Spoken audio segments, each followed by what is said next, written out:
मैं हूं मनोहर मनोज। पुनः कार्यक्रम सत्य असत्य और अर्ध सत्य में। दोस्तों, आज हम बात करेंगे प्रधानमंत्री नरेंद्र मोदी की राजनीति करने की शैली पर। दोस्तों, पिछले करीब एक दशक में भारतीय राजनीति के आकाश में मौजूदा प्रधानमंत्री नरेंद्र मोदी एक देदीप्यमान नक्षत्र की तरह है। 2014 के पहले उनके नाम की तो चर्चा भारतीय जनता पार्टी में होती थी कि वह एक प्रधानमंत्री मटेरियल है। भारतीय जनता पार्टी के कट्टर हिंदू समर्थकों को गुजरात में हुए गोधरा के रेल आगजनी के बाद जो वहां पर दंगे भड़के और जिस तरीके से पूरा माहौल पोलराइज हुआ, भारतीय जनता पार्टी के कट्टर समर्थकों में नरेंद्र मोदी एक नए हिंदू हृदय सम्राट बन गए। और नरेंद्र मोदी की महत्वाकांक्षा और उनकी अटूट मेहनत की शक्ति और भारतीय जनता पार्टी के तमाम नेताओं और तमाम कोइट्री से उनके संपर्कों और राष्ट्रीय स्वयंसेवक संघ का उन पर जो एक वरद हस्त, इन सारे फैक्टर को लेकर के वो प्रधानमंत्री के उम्मीदवार घोषित हुए और अपनी ज़बरदस्त मेहनत और तमाम कैंपेन को बड़े ऑर्गेनाइज्ड रूप से कॉरपोरेट स्पॉन्सरशिप के जरिए करने में जो उनकी महारत थी वह लोकसभा चुनावों में दिखी। भारत के वो प्रधानमंत्री बने। न केवल वो बने, जब उस पद पर आ गए तो उस पद पर कैसे जमकर रहा जाता है, पूरी देश की राजनीति को कैसे नियंत्रित किया जाता है, शासन और प्रशासन में तथा लोगों के संपर्क करने में, लोगों से संवाद करने में उनकी जो प्रतिभा है, जो अलग अलग तरीकों से उभरी। अब ये कोई नई बात नहीं है कि ऑल इंडिया रेडियो के जरिए मन की बात कार्यक्रम या तमाम विजन या तमाम देश के विकास, देश की संस्कृति, देश के हिंदू और आरएसएस की आइडियोलॉजी को जिस तरीके से उन्होंने बड़े मजबूती से उस एजेंडे को एक एक करके लागू करते गए और बीच बीच में जो चुनौतियां आई उन चुनौतियों का मुकाबला करते गए और अपनी जो ओरिजिनल उनकी जो शैली है, एक अधिनायकवाद की शैली, जिसका अंदेशा बहुत पहले से विश्लेषकों को भी था और भारतीय जनता पार्टी के समर्थकों में भी था, उस दिशा में वो लगातार आगे बढ़ते गए। पहले सत्र में उनका मोरल हाई ग्राउंड बहुत हाई था और विपक्ष के बड़े ही एक तरह से गलत प्रहार को भी उन्होंने बड़े अच्छे से डक किया। लेकिन सेकेंड टर्म में नरेंद्र मोदी और उनके वरद हस्त अमित शाह का जिस तरीके से पार्टी में प्रभुत्व बढ़ता गया, पकड़ बढ़ती गई और जिस तरीके से उन्होंने आरएसएस की कोर आइडियोलॉजी को कहीं न कहीं इम्प्लीमेंट किया, चाहे धारा 370 को हटाना हो, यूनिफॉर्म सिविल कोड में स्टेट वाइज सनई आगे बढ़ना हो, या फिर राम मंदिर के निर्माण को वैधानिक और कानूनी प्रक्रियाओं से गुजरते हुए उसके निर्माण का मार्ग प्रशस्त करना हो, उसके बाद एक तरह से नरेंद्र मोदी भारतीय जनता पार्टी के अंदर न केवल एक तरह से निरंकुश हो गए, एक छत्र उनका राज चला, बल्कि भारत के शासन, प्रशासन और राजनीति में भी उनका दबदबा सर चढ़ करके बोलने लगा। और कुल मिलाकर के आज 12 साल शासन करने के बाद जब हम नरेंद्र मोदी की राजनीति की शैली को देखते हैं तो उनका जो नारा देश को विकसित राष्ट्र बनाने का है या राष्ट्रवाद के बहाने, हिंदू राष्ट्रवाद के बहाने भारतीय जनता पार्टी की पकड़ को आगे बढ़ाना है, तो कुल मिलाकर के बात यह नजर आती है कि भारत अगर मजबूत हो, विकसित देश हो, तो किसे खुशी नहीं होगी। लेकिन भारत देश में शासन और प्रशासन में जो इतने बॉटलनेक हैं, जितनी समस्याएं हैं, जितनी विरूपताएं हैं, जितनी व्यवस्था की तमाम विडंबनाएं हैं सॉरी, तो उसको लेकर के नरेंद्र मोदी किस तरीके से काम करते हैं तो हमें ये पता चलता है कि वह कोई बहुत बड़े बुनियादी सुधारक नहीं है। कुल मिलाकर के वह राजनीतिक जो करेक्टनेस है, जो राजनीतिक जो कहीं ना कहीं जो औचित्य है, उसका वो बड़े संजीदे तरीके से और बड़े सूझबूझ के साथ उसका इस्तेमाल करते हैं। जैसे कि 2021 में जब कोरोना का दूसरी मारक लहर आई थी तो पूरे देश में एक तरह से त्राहिमाम मच गया था। अपुष्ट सूत्रों के अनुसार 47 लाख लोग काल के गाल में समा गए। उसके बाद नरेंद्र मोदी ने अपनी राजनीतिक हैसियत को पूरे देश में 200 करोड़ फ्री कोरोना के टीकों के जरिए एक तरह से कहीं न कहीं उसे हासिल किया। फिर राम मंदिर के निर्माण के जरिए 2024 के चुनाव में जो वह संघरात फूका, जिसमें उन्होंने जहां 400 बार यानी 400 सीटें पाने का जो एक तरह से लोगों के सामने जो पासा फेंका, वह एक तरह से धड़ाम से जा गिरा और विपक्ष ने संविधान के उल्लंघन या संविधान खतरे में है उसका नारा दिखा करके कहीं न कहीं भारतीय जनता पार्टी को बैक फुट पर ला दिया। लेकिन 2024 के हार के बाद जब भारतीय जनता पार्टी के रणनीतिकारों ने जब यह समझा कि देश के पूरे चुनावी वोटर कार्ड को क्यों नहीं SIR जो समय अंतराल में जो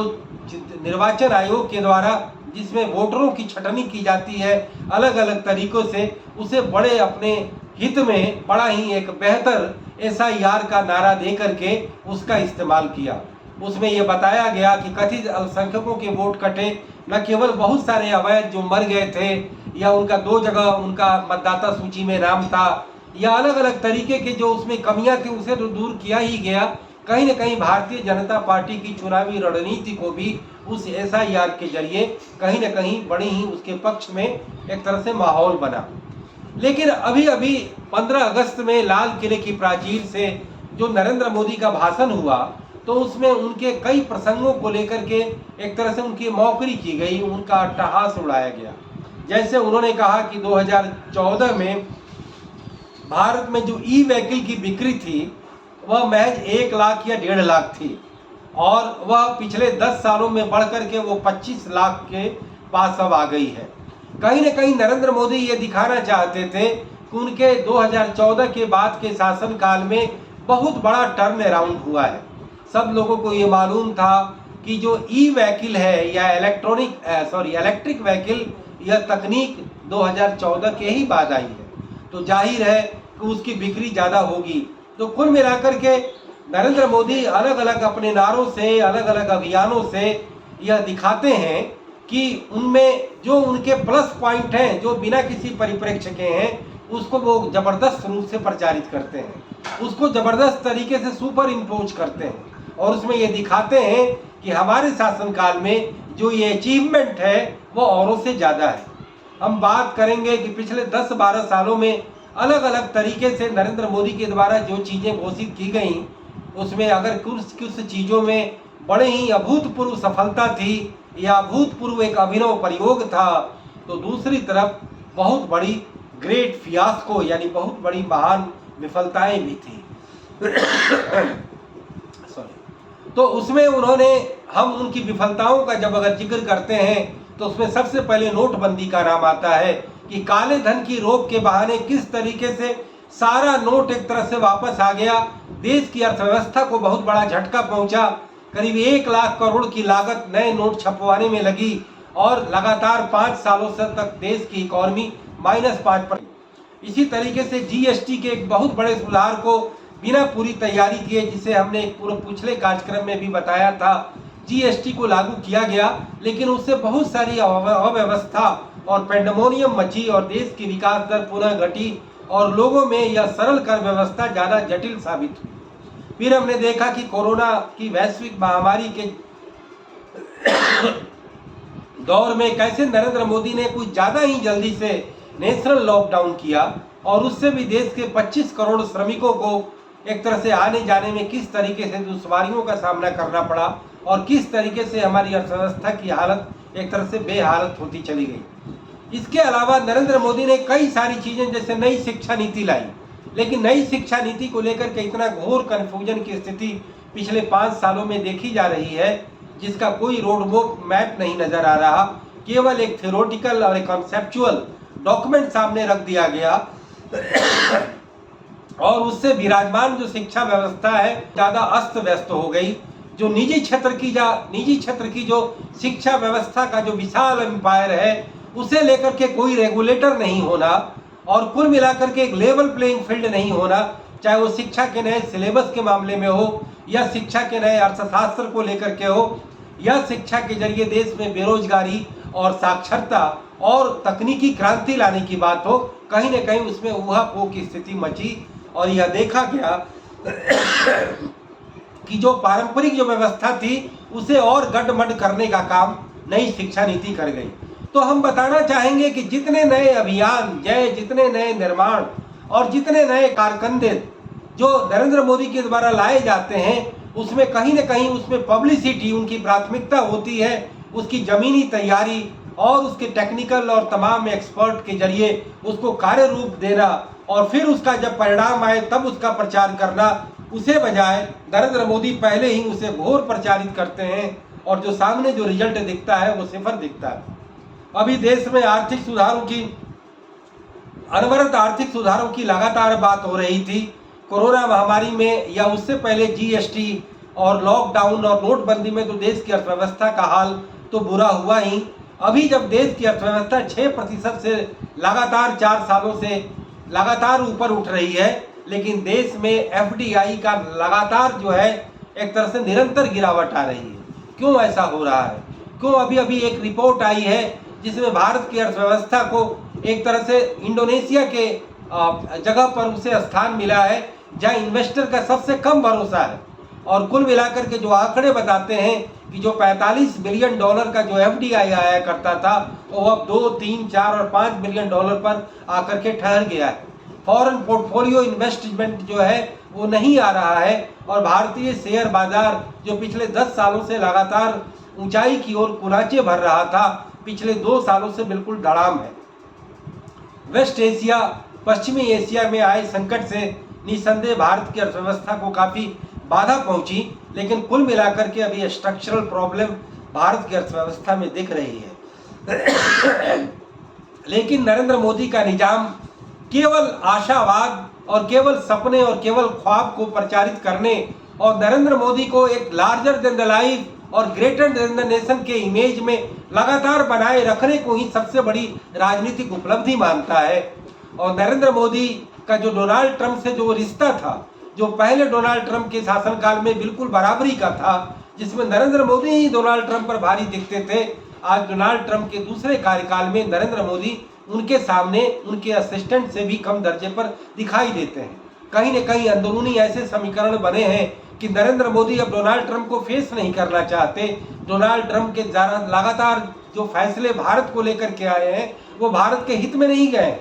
चाहे वो टैरिफ रेट लगाना हो, पाकिस्तान के साथ त्रिकोणीय संबंध का मामला हो, या ग्लोबल पॉलिटिक्स में भारत को जहां पर चीन के बराबर रख करके तवज्जो दी जा रही थी, अब भारत को एक तरह से इग्नोर किया जा रहा है। और नरेंद्र मोदी कहीं न कहीं एक तरह से डरे हुए हैं और अमेरिका के साथ वो बिल्कुल कंधे से कंधा या eyeball to eyeball मिलाने वाली स्थिति अब नहीं रही। तो कुल मिलाकर के ऑपरेशन सिंदूर के बाद भारतीय जो जियो पॉलिटिक्स है उसमें कहीं न कहीं अवसान काल आया, जहां एक तरफ नरेंद्र मोदी की वाहवाही हो रही थी कि दुनिया के मंचों पर भारत की प्रतिष्ठा बढ़ी है,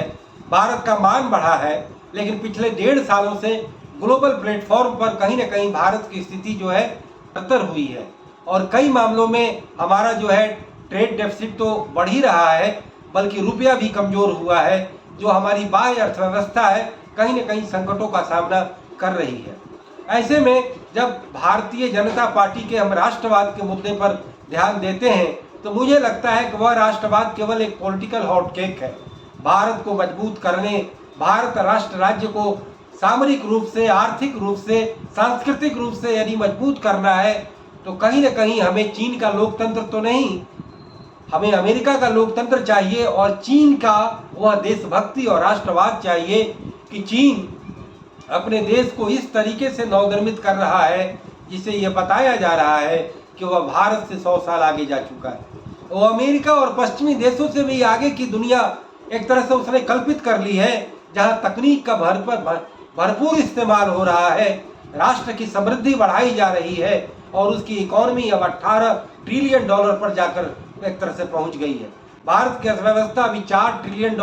पहुंचने में संघर्ष कर रही है और हम सपने देख रहे हैं कि 2047 तक हम विकसित राष्ट्र बनेंगे। लेकिन देश में तमाम सुधारों की जरूरत है, तमाम बदलावों की जरूरत है। आप शिक्षा को लें, स्वास्थ्य को लें, जनरल एडमिनिस्ट्रेशन को लें, अलग अलग महकमों और इदारों को देखें तो तमाम कार्य जो है करने को मौजूद है, तमाम व्यवस्थागत सुधारों को लाने की जरूरत है। लेकिन राजनीतिक स्वार्थ सिद्धि में, अपने वेस्टेड इंटरेस्ट में और लोगों में कहीं न कहीं निजता, अपने निजी हितों को लेकर के जो इस तरीके से समाज का ताना बाना बुना है, जो राजनीति की पूरी जो है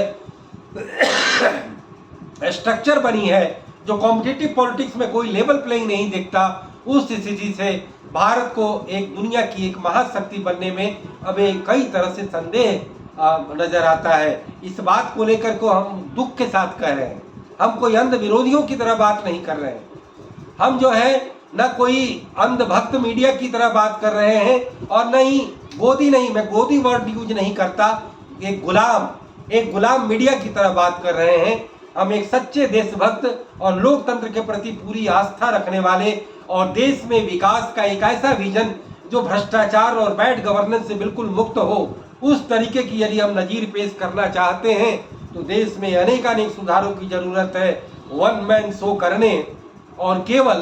पॉजिटिव और गुडी गुडी दिखाने का, एक पक्षीय चीजों को दिखाने का तरीका भारत को मजबूत नहीं करेगा। भारत की सच्चाई को हमें सामने लाना होगा। भारत के अंदर जो तमाम जो खोखलापन है सिस्टम का, तमाम जो कमियां हैं, जो विरूपताएं हैं, विद्रूपताएं हैं, जो कहीं ना कहीं तमाम विडंबनाएं हैं, उसे हमें सामने लाना होगा। और कुल मिलाकर के नरेंद्र मोदी को यह मैसेज देना होगा कि वह मजबूत राजनीतिक हैसियत तो है, लेकिन वन मैन शो में देश के जेन्युइन सुधारों को वो कमतर न करें और केवल पॉलिटिकल करेक्टनेस और विपक्ष को नेमिंग, सेमिंग और ब्लेमिंग करने की जो उनकी राजनीतिक शैली है, उससे देश का भला नहीं होगा। तो कुल मिलाकर के मैं अपनी बात यहीं समाप्त करता हूँ। फिर किसी मुद्दे पर पुनः बात होगी। इजाजत दीजिए। नमस्कार, जय हिंद, गुड बाय, शब खैर।